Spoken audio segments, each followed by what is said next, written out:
Alors pour te remettre dans le contexte, à l'heure où la vidéo elle sort, on est fin août 2024. Et en avril 2024, j'ai terminé un boulot en intérim en tant qu'agent d'enregistrement dans un aéroport. Et vu que c'était de l'intérim et que en fait je finissais la saison, moi j'avais envie de prendre un CDI en 35 heures. Et du coup je me suis mis à chercher du boulot. Et au mois de mai dernier, j'ai eu une période où j'étais pas trop bien et tout machin. Puis après je me suis mis un coup de pied au cul. Je me suis bougé et du coup j'ai réussi à trouver un boulot. Et en fait moi ce que je voulais, je voulais travailler en fait avec dans un travail où j'avais de la relation client. Parce que pour moi c'est super important, le contact avec les gens c'est super important et pour moi j'avais besoin de ça. Et du coup je me suis dit, soit en fait je refais dans de la vente, mais j'avais déjà fait ça, j'avais déjà tenté chez Darty en octobre dernier, ça s'était pas bien passé, bon ça c'est une autre histoire. Soit en fait je trouvais un poste dans quelque chose dans la relation client. Et du coup, j'ai trouvé un poste chez Ikea, chargé de relations clients. Et en vrai, c'était super intéressant parce que, en fait, relations clients, chez Ikea, t'es sur les lignes de caisse. Ça, en vrai, c'est hyper merdique. Soit tu pouvais être à l'accueil. Moi, j'ai pas eu le temps d'en faire parce qu'en fait, je suis parti au bout de 2 mois et je vais t'expliquer pourquoi. Soit je faisais ça, soit je pouvais travailler dans la partie Smallland, ce qu'ils appellent. En gros, c'est la garderie pour les enfants des clients. Soit j'ai fait un peu de SAV aussi. Et surtout, moi j'avais visé ce poste-là parce qu'il y avait un truc qui m'intéressait grave. C'était les dossiers de financement. En fait, chez Ikea, je pense qu'on est tous déjà allés chez Ikea. En fait, tu peux acheter des très gros produits du style des cuisines à 2, 3, 4 000 euros, des dressings, des trucs comme ça, des canapés à 1000, 1500 euros. Et du coup, en fait, comme n'importe quel client, quand tu fais des gros achats, c'est possible de payer en plusieurs fois. Et du coup, la partie financement, c'était ça. En gros, t'es dans un bureau, t'es en vis-à-vis, t'es en face à face du client, et tu discutes avec lui et tu vas rentrer un dossier Sofinco pour vérifier sa solvabilité et voir si oui ou non, en fait, il peut faire des paiements en plusieurs fois. Et moi, j'aimais bien cette partie-là parce qu'en fait, en termes de relation client, ça avait rien à voir. Moi, j'aimais ça, j'aimais bien ce contact-là où en fait, tu vas discuter du sujet de la vente, mais parfois tu vas un peu bifurquer parce que en fait tu as des centres d'intérêt en commun avec le client où tu te rends compte que tu habites le même endroit, alors tu discutes un petit peu, bref, tu crées du lien quoi. Et moi j'aimais bien ça. Et en fait, sur le poste, c'était pas les tâches en soi qui me posaient problème. Et en vrai, je me rends compte d'un truc, c'est que c'est toujours le même problème dans une entreprise, c'est les gens. C'est les gens. En vrai, le management, ça allait, mais il y avait des trucs un peu chelous. Genre en fait, dans l'équipe où j'étais, donc le département relations clients, en fait, t'avais 2 clans. T'avais le clan des jeunes, des 20 ans, tu vois. Eux, la plupart du temps, ils étaient en CDD pour l'été ou alors ils étaient en CDI étudiant. Et ensuite de ça, t'avais un autre clan, entre guillemets, les 35 ans, 45 ans, tu vois. Eux, ceux-là, la plupart du temps, c'était des gens, ils sont là depuis 15-16 ans, ils sont là depuis l'ouverture du magasin dans la boîte et tout, ils sont bien installés, ils sont posés. 15-16 ans, il y en avait, ça faisait 6 ans qu'ils bossaient là, d'autres... Bref, eux, ils étaient en CDI 35 heures, temps plein et tout. Et moi, en fait, je naviguais un peu entre les deux groupes parce que je m'entendais bien avec les deux. Et en vrai, j'avais envie de... Moi, quand je bosse dans une entreprise, j'ai envie de m'entendre bien avec tout le monde. Et moi, j'adore travailler en entreprise parce que ça me permet d'apprendre des choses que je pourrais pas apprendre ailleurs. Et j'aime travailler en équipe en plus de ça. Et puis à l'heure actuelle, moi, je vis pas de mon activité dans l'accompagnement. C'est pour ça d'ailleurs que je fais cette chaîne-là. C'est aussi pour parler de confiance en soi, de relationnel. Tu vois, par exemple, la dernière vidéo que j'ai fait, c'était sur les sujets de conversation avec les collègues. Et en fait, j'ai envie de te partager mon expérience parce que je pense qu'il y a plein de choses intéressantes à en tirer.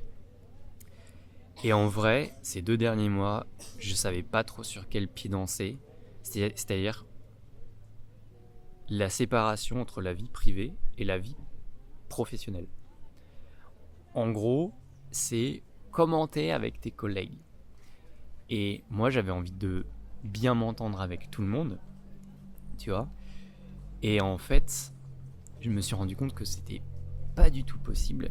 Et qu'il fallait faire attention à ce que tu dis, à qui tu le dis et comment tu le dis. Parce qu'en fait, les gens, ils peuvent en fait te prêter des intentions que t'as pas. Il faut savoir un truc, c'est que dans une entreprise, tes collègues, c'est pas tes potes. Tes managers, c'est pas tes potes. Même si t'as le même âge, c'est pas tes copains. Parce qu'à partir du moment où il y a des postes en jeu, de l'argent en jeu et de l'influence en jeu, va y avoir des jeux de pouvoir. C'est inévitable. Et du coup, là, il n'y a pas d'exception à la règle. Là aussi, il y en avait. Et en fait, sur la fin, j'ai un peu trop parlé avec un gars.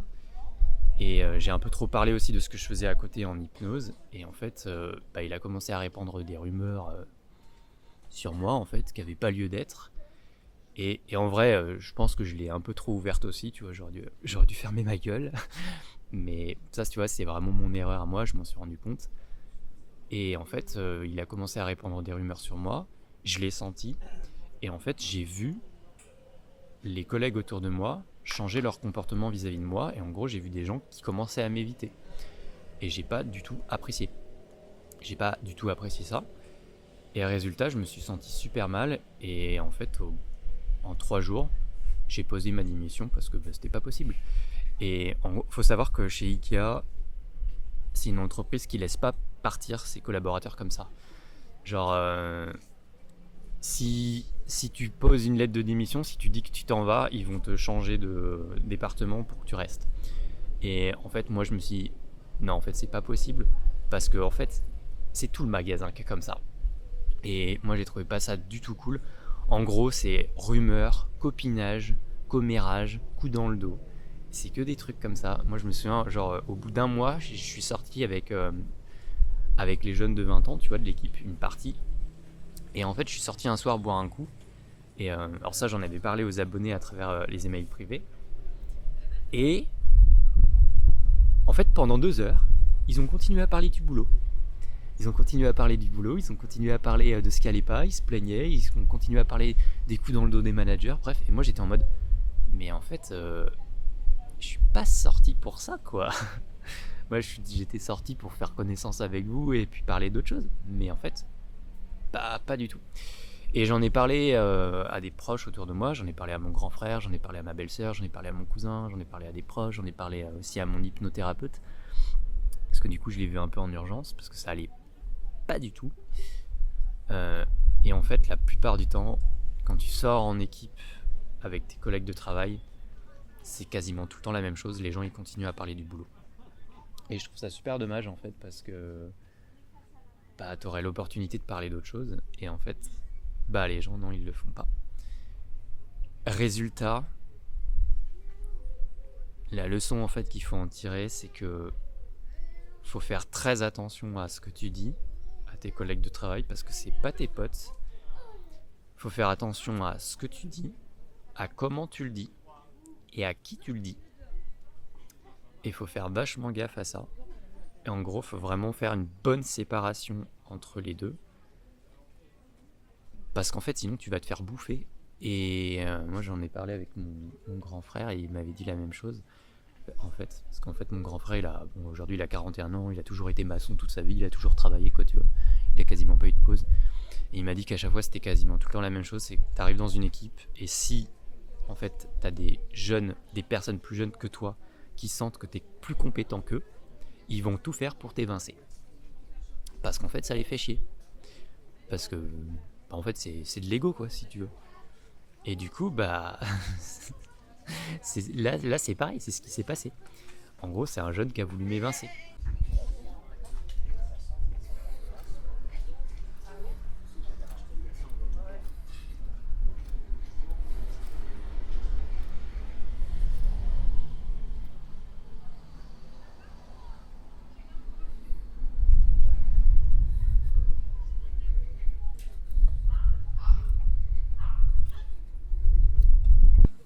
Et du coup, je me dis que en fait, c'était absolument pas cool, quoi.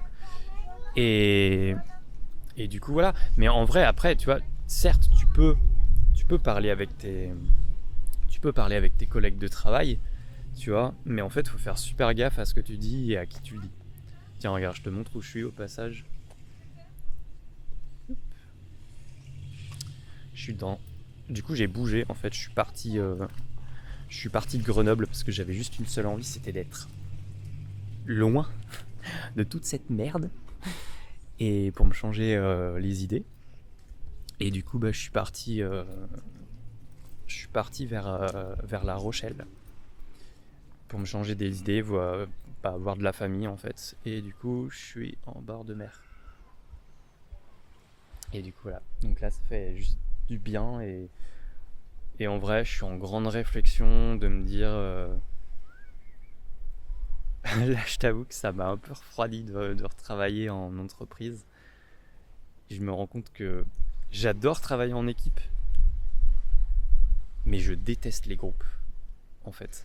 Parce que il y a un effet pervers dans le groupe, c'est que tu peux être rapidement tenté à jouer au jeu que le groupe va jouer. En gros, par exemple, là, tu vois, le jeu de ce groupe-là, c'était les commérages, c'était les coups dans le dos, c'était le drama, tu vois. C'était du Game of Thrones, quoi. Et moi, j'étais en mode, mais... Alors au début, j'y ai joué un peu, parce qu'en fait, t'es absorbé par le groupe. Et en fait, après, au bout d'un moment, j'ai fait, en fait, non, mais ça me correspond pas, quoi. C'est pas moi. Je trouve que c'est un effet pervers qui est pas cool, quoi. Et du coup, je me suis dit, ok, tu sais quoi, on reste pas là-dedans. Et du coup, je suis parti. Et là, en fait, je pense que je vais voir pour trouver un boulot en CDD pendant un mois, histoire de me changer les idées. Et si possible, un boulot où je suis tout seul, parce que j'ai juste pas envie de travailler en équipe. Et du coup, voilà, ça pose plein de questions, en effet, tu vois. J'avais fait la dernière vidéo que j'avais fait, c'était sur comment par exemple avoir des sujets de conversation avec ses collègues. Et oui, tu peux quand même parler avec les collègues, bien évidemment. Tu peux parler de cinéma, tu peux parler de livres que tu lis, tu peux parler de voyage, tu peux parler de nourriture, évidemment. Mais en même temps, je pense qu'il faut faire attention à pas trop se dévoiler et à pas tout dire. Et surtout, en fait, à pas partager ce que tu penses de tes autres collègues à quelqu'un. Ça, c'est primordial. Ouais, faire super attention à ça. Et ouais, faire attention à ça et puis faire attention à qui tu le dis et à ce que tu dis et à comment tu le dis. Et en fait, c'est vraiment, il y avait un mec, il m'a eu dans le collimateur et puis en fait, il a voulu me descendre, quoi, entre guillemets. Et mais je sais pourquoi. Parce qu'en fait, si tu veux, à un moment donné, moi, ça faisait, en fait, à un moment donné, au bout de 6 semaines, j'étais en caisse et ma manager, elle est venue me parler, elle m'a pris à part, elle m'a dit, ouais, c'est où je peux te parler, Nathanaël et tout. J'ai fait, ok, ouais. Et elle a commencé à me dire, oui, écoute, on va te former au SAV à partir de telle semaine. Tu seras formé au SAV et du coup, tu vas changer de catégorie en salarié. Donc en fait, tu vas être payé un peu plus, tu vois. Et moi, j'ai ça au bout de 6 semaines de boulot. Et à côté de ça, en fait, le mec, il n'avait pas été formé au SAV et ça faisait 1 an qu'il était là en CDI. Donc il comprenait pas. En fait, je suis retourné en caisse et le mec, il était là, tu vois. Et là, il m'a dit ouais, alors la manager elle t'a engueulé et tout. Et en fait, quand il m'a dit ça, j'ai fait ok, on va se taire. Et du coup, là, j'ai fait on se tait. Et j'ai juste dit oh non, elle m'a pas engueulé, elle m'a juste parlé d'un truc, quoi. Et du coup, en fait, faut faire vachement gaffe à ce que tu dis, en fait, je me rends compte. Donc voilà, donc en vrai, je sais pas trop la suite. Ça m'a mis super mal ces 2 dernières semaines. Parce que du coup, en fait, moi j'étais en mode putain, je comprends pas, j'essaye de faire connaissance avec les gens en fait, et en fait, ça se retourne contre moi, quoi. Du coup, t'as une tendance à te bloquer en fait, et après à être dans l'évitement, ce qui est normal en fait, parce qu'on a tendance à fonctionner en mode tout ou rien, et c'est un peu la réaction que j'ai eue, quoi. Et du coup, voilà. Donc là, je sais pas trop ce qui va se passer. Moi, j'ai grave envie, en tout cas, de continuer les vidéos que je fais. continuer à parler de relations, d'interaction. Moi, je me sens plutôt ambiverti, c'est-à-dire que j'aime être en groupe et en même temps, quand je suis trop en groupe, ça me pose problème et j'ai besoin d'être seul. Et si tu te reconnais là-dedans, bah en fait, bienvenue ici, bienvenue sur ma chaîne, parce qu'en effet, moi j'ai envie de parler de cette notion d'ambiversion. J'aime bien l'idée aussi j'aime bien aussi l'idée de loup solitaire, tu vois, être en mode bah moi j'aime bien faire des rencontres, j'adore ça, j'adore faire des rencontres, j'adore le contact avec les gens, et en même temps j'aime pas trop appartenir à un groupe et m'enfermer dans un groupe, notamment quand j'étais à la fac. Bah en fait je parlais avec tout le monde, je parlais avec plein de gens, mais j'étais pas dans un groupe en particulier. Donc voilà, moi ce que je t'invite à faire, c'est de me partager en commentaire déjà ce que tu as pensé de cette vidéo. Et puis si toi aussi tu rencontres des difficultés en fait en entreprise, ou comment en fait gérer les interactions et le relationnel en entreprise. J'aurais trop voulu en fait faire une vidéo avec mon cousin, parce que mon cousin il a une façon de voir les dynamiques relationnelles en entreprise. Putain, j'ai jamais vu ça. C'est un truc de ouf. Je trouve ça super intéressant. Il fait un truc que j'adore, c'est en fait il est un peu comme moi, il fait super attention au comportement des gens, et en fait il fait un truc que je trouve super intéressant, c'est qu'en fait il se crée une sorte de mind map intérieure en fait, où chaque personne représente un rond, et en fait il y a des traits entre les ronds, et en fait la couleur de ces traits en fait c'est soit rouge, soit jaune, soit vert, et bah ça donne une indication sur l'état de la relation entre deux personnes. Et il va la tester. Notamment en fait si par exemple à un moment donné, je sais pas, il est en train de manger avec une partie de l'équipe, et puis en fait il voit qu'il y a des regards un peu suspicieux entre deux personnes, ou un peu malaisants, tu vois, bah il va se dire oula, bah là en fait là c'est plutôt jaune quoi, en fait les deux personnes elles s'entendent pas trop quoi, en fin de compte. Il fait des tests comme ça en fait. Ou si par exemple, tiens, je trouve ça trop ouf, parce que genre il va évoquer, ou il va parler de sexe, tu vois, à un moment donné, bah s'il voit qu'il y a un mec et une meuf dans l'équipe qui se lancent des regards un peu complices, bah en fait il va en déduire que les personnes elles sont ensemble, et du coup que bah la relation elle est verte. Donc en fait je trouve ça super intéressant ce qu'il fait, et du coup ça permet vraiment de comprendre les dynamiques sociales. Et du coup si tu as envie d'en savoir plus là-dessus, moi je te recommande le bouquin Les 48 lois du pouvoir de Robert Greene, où moi je l'ai acheté il y a pas longtemps là, où en gros bah il t'explique que tous les jeux de pouvoir en fait qu'il y a au sein d'une équipe, et ça je trouve ça super intéressant. Donc voilà, moi pour l'instant je me balade dans la ville de Foura, et ça se dit pas Fouras, ça se dit bien Foura. Je suis bien placé pour le savoir, parce que ça fait 30 ans que je viens là, et du coup bah c'est en face du Fort Boyard, donc c'est un endroit que je connais bien, c'est super cool, c'est très reposant comme endroit, puis en plus là on va bientôt être en septembre, donc il y a personne.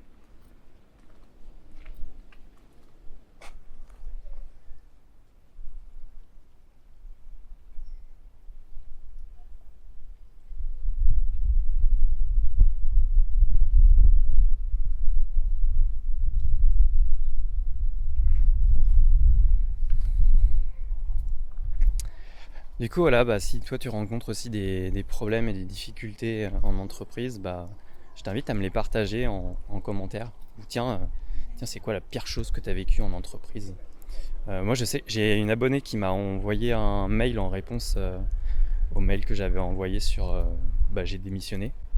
Elle m'avait partagé un truc comme ça, et du coup j'avais trouvé ça super intéressant. Je la remercie au passage, je pense qu'elle se reconnaîtra. Donc je t'invite à le mettre en commentaire et en discuter. Voilà, en attendant, je t'invite à t'abonner aussi à la chaîne si c'est pas déjà fait. Et puis, on se dit à très vite.